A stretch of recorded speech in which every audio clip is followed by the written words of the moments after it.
Hi hello friends, welcome back. இன்னைக்கு வந்து நம்ம என்ன வீடியோ பார்க்க போறோம் அப்படினு பாத்தீங்கன்னா இன்னைக்கு வந்து நாட்டுக்கோழி சிக்கன் ரோஸ்ட் எப்படி பண்றது அப்படினு நான் உங்களோட ஷேர் பண்ணிக்க போறேன். இது வந்து பாத்தீங்கன்னா ரொம்ப ஈஸியா செஞ்சிரலாம். உங்களுக்கு வந்து வீட்ல இருக்கிற நார்மலான பொருள் வச்சு செஞ்சிரலாம். உங்களுக்கு டேஸ்டும் வந்து ரொம்ப சூப்பரா இருக்கும். இப்போ வந்து நான் வந்து ஒரு 1/2 kg நாட்டுக்கோழி சிக்கன் வந்து வாஷ் பண்ணி எடுத்து வச்சிருக்கேன். மஞ்சள் போட்டு வாஷ் பண்ணி எடுத்து வச்சிருக்கேன். இதுக்கு வந்து நம்ம ஃபர்ஸ்ட் ஒரு 2 hours வந்து நம்ம மேரினேட் பண்ணிரணும். மேரினேட் பண்ணி வச்சிட்டு க்ளோஸ் பண்ணி வச்சிட்டு அப்புறமா நீங்க எடுத்து எண்ணெயில போட்டு வறுத்துக்கலாம். சோ இப்போ எப்படி என்னென்ன பண்றது அப்படின்னு நான் உங்களுக்கு சொல்லிடுறேன்.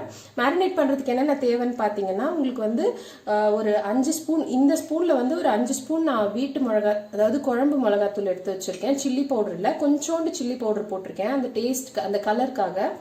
இது வந்து ஒரு இந்த ஸ்பூன்ல வந்து ஒரு 4 ஸ்பூன்ஸ் வந்து தனியா பொடி, அப்புறமா கொஞ்சம் இந்த பெப்பர் பவுடர். பெப்பர் வந்து நார்மலா மிக்சியில போட்டு அரைச்சது, பெப்பர் பவுடர் கிடையாது. இது வந்து கொஞ்சம் தேவையான அளவு உப்பு, கொஞ்சம் மஞ்சத்தூள், ஒரு 2 டேபிள் ஸ்பூன் அளவு வந்து உங்களுக்கு லெமன், அப்புறமா வந்து கொஞ்சம் தயிர், கொஞ்சம் வந்து இது வந்து பாத்தீங்கன்னா ஆனியன் வந்து அரைச்சு எடுத்து வச்சிருக்கேன். ஆனியன் அரைச்சு சேர்க்கும் போது உங்களுக்கு கொஞ்சம் நல்ல ஃபிளேவர் கிடைக்கும்.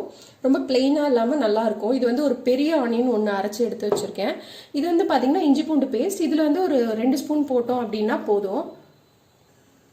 ஸோ இப்போ ஃபர்ஸ்ட் இதெல்லாம் நம்ம மிக்ஸ் பண்ணிடலாம். எவ்வளோ தேவையோ அந்த அளவுக்கு பண்ணிக்கோங்க. இந்த ப்ரொபோர்ஷன் தான் வேணும் அப்படின்ட்டு இல்லை.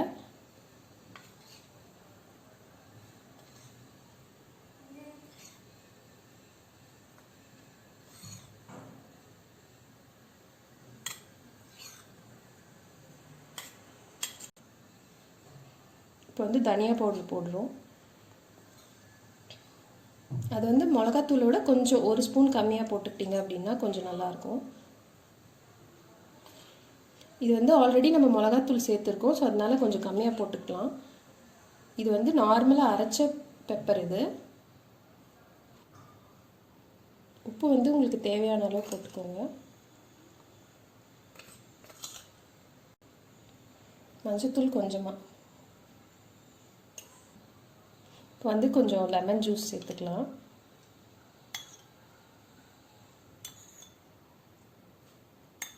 கொஞ்சம் ஸோ இப்போ இஞ்சி பூண்டு பேஸ்ட் போட்டுக்கலாம். வந்து ஒரு 3 ஸ்பூன் போட்டிருக்கேன். வெங்காயம் பேஸ்ட்டு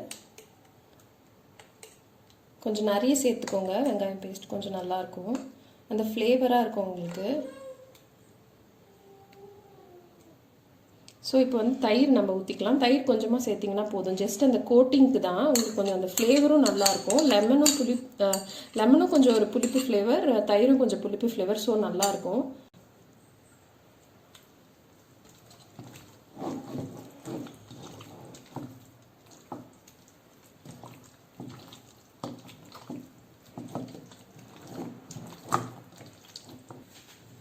கொஞ்சம் வந்து கார்ன்ஃப்ளவர் கொஞ்சம் போட்டுக்கலாம்.